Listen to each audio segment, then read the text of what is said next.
Hey you guys, it's such a beautiful day out here. I'm really looking forward to be picking some mulberry leaves to dry for tea, and I'm going to take you guys along with me today. Now, some of you guys were curious about my mulberries, from just multiple episodes, even though this tree was not the main focus on those episodes, but it's just such an attractive tree full of fruits multiple times a year. I really do enjoy this tree, even though sometimes the fruits are sweeter than other times. I haven't figured out exactly why yet, but it does seem like it doesn't get a whole lot of sun here. Certain spots, when it gets more sun and when there's fewer fruits, it actually does sweeten up a lot more. But in a way, not being so sweet, I tend to enjoy as well, because I love juicing them when we have so much fruits to work with. The best way to do it is to juice to enjoy that deep red pigmentation, which is super rich in antioxidants. And I don't want my juices to be super sweet sometimes, so a bit of that tartness I do like. Other than this, I do have two other varieties of mulberries growing right now, and I'm really excited to see it grow, because mulberries grow considerably a pretty fast growing tree. So one of them is a dark red one that is super pungent and sweet. It's just really good, so I cannot wait until that one starts giving out fruits. And the third variety that I'm growing is the white one, so I'm really excited to see it grow and take you guys along with me on this journey and see the updates. But other than that, having this mulberry tree, even though it's not like a super sweet fruit, I do enjoy it in multiple ways, and that is why this tree is planted here. It's got, it's so fast growing that we can use the branches to do a lot of things with, from cutting the branches. As relatively soft wood, so it's easy to cut and work with. When it's still fresh, you can bend it in different ways and let it dry to hold that shape. You can use it to support your plants and make trellises out of them. Other than that, the leaves have use as well. I really love drying these for tea. For some reason, sometimes green tea does not always agree with me, so it makes my stomach feel a little uneasy sometimes. So with this tasting like green tea, these mulberry leaves tasting like green tea, but does not give me that sort of discomfort, and there's no caffeine in it, I really enjoy drinking this. Also, mulberry leaves, it's really good for your heart, your blood sugar, your blood pressure, even, your kidneys, your eyes. We have a couple of family friends who really enjoy drinking this tea regularly, so we try to supply them whenever possible. And it's just, it just makes me happy to hear that they really enjoy it, and not only tastes good to them, but it makes them feel so good, especially when they see their blood work and see improvements, especially in their blood pressure and their kidneys. So I really love growing these plants for multiple reasons, as you can see. Mulberries are native to China and parts of India, so they actually use these leaves to feed the silkworms. And aside from that, also some animal stock in different certain countries, they actually feed them mulberry leaves. I think that's a really great option because they're packed with vitamins. Now let's get to picking these leaves.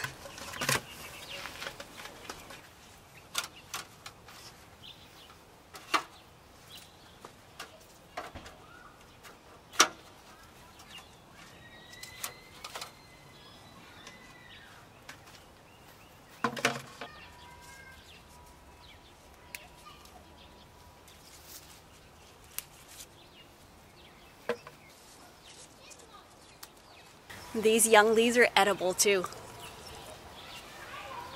Spring is just a great time to be picking leaves for tea because they're so young and tender, and they're just really fresh new leaves. And besides from spring, I love picking them after the rain, so it washes everything so clean and even air dried on the tree.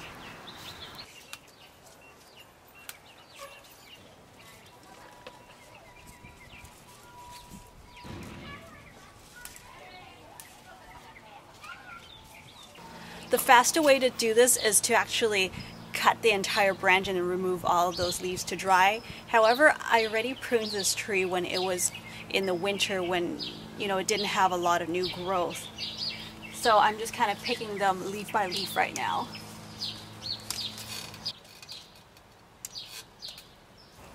Another thing I love about mulberry leaves is that it's really great for composting and mulching, because once they dry, these leaves would break into a million pieces.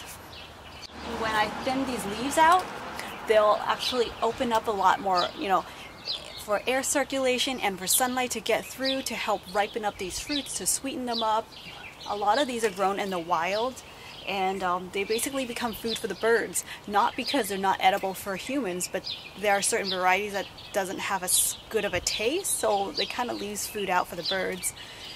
Since we have so much here in this tree, I'm really not worried about, and I'm happy to share with the birds.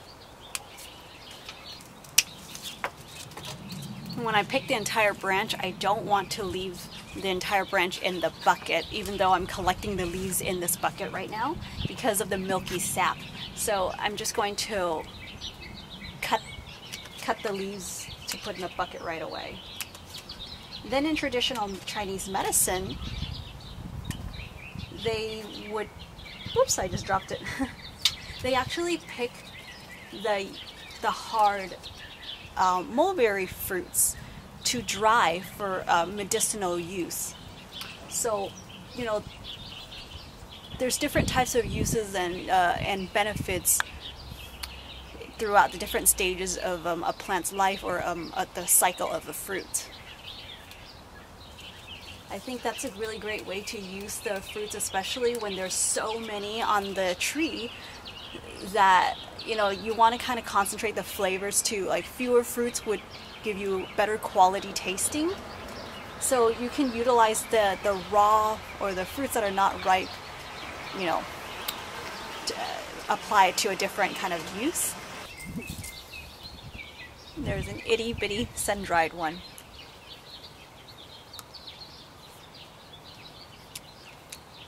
That one didn't have any flavor. That was the winter fruits.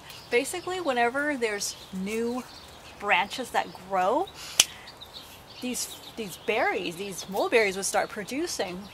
So it's good to cut your trees back to keep it small and just always to encourage new growth.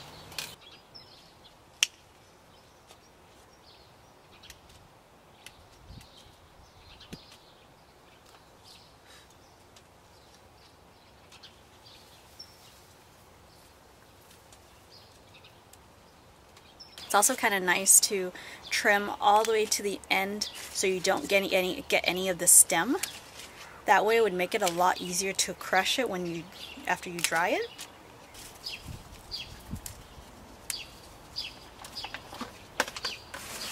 Alright. I think that's enough for me to work with for now. Let's start drying these.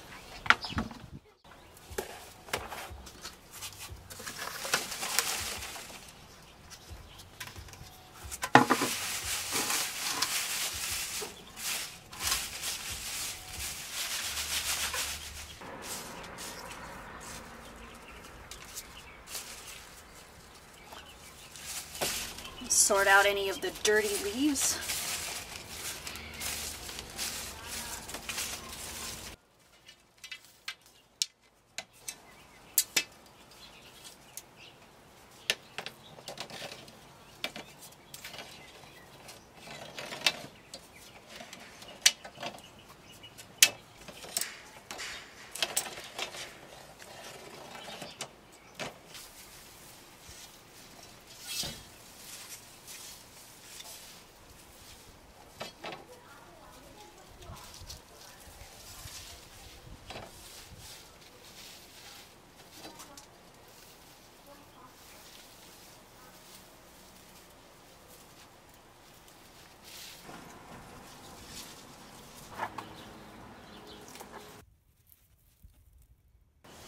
If you guys want to see some ways to build some things to dry your herbs, be sure to check out my upcoming episode that I'll link down below once it is out.